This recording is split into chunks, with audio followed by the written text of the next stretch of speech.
Zaker শামীমকে spirit of cricket পুরস্কার দেওয়ার আহ্বান বিশ্বর। বিস্তারিত থাকছে পুরো ভিডিও জুড়ে। দর্শক, ওয়েস্ট ইন্ডিজের মাটিতে ওয়েস্ট ইন্ডিজের বিপক্ষে ৩-০ ব্যবধানে টি-20 সিরিজ জিতেছে বাংলাদেশ। সিরিজ জুড়ে টাইগারদের দুর্দান্ত পারফরমেন্স সমর্থকদের হৃদয় ছুঁয়ে গেছে। প্রথম 2 ম্যাচে দারুণ লড়াইয়ের পর তৃতীয় ম্যাচে ৮০ রানের রাজকীয় জয় পেয়েছে বাংলাদেশ। ম্যাচে আগে ব্যাট করতে নেমে ২০ ওভারে ৭ উইকেট হারিয়ে ১৮৯ রানের পুঁজি দাঁড় করায় বাংলাদেশ।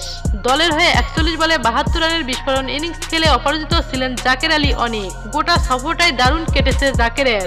প্রথম 2 ম্যাচে ব্যাট হাতে উজ্জ্বল শামীম হোসেন পাটোয়ারি এই ম্যাচ খুব বেশি কিছু করতে পারেননি। ৪ বলে করেছেন 2 রান।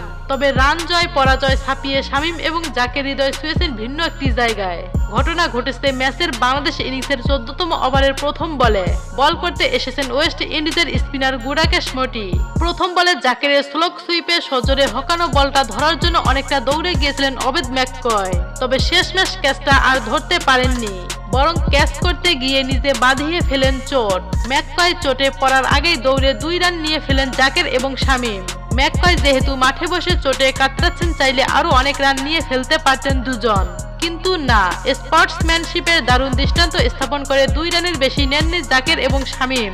তো দর্শক, জাকের শামীমকে স্পিরিট অফ ক্রিকেট পুরস্কার দেওয়ার আহ্বান বিশ্বর। এতে আপনাদের মতামত কি জানিয়ে দিন ভিডিওর কমেন্ট বক্সে। ধন্যবাদ।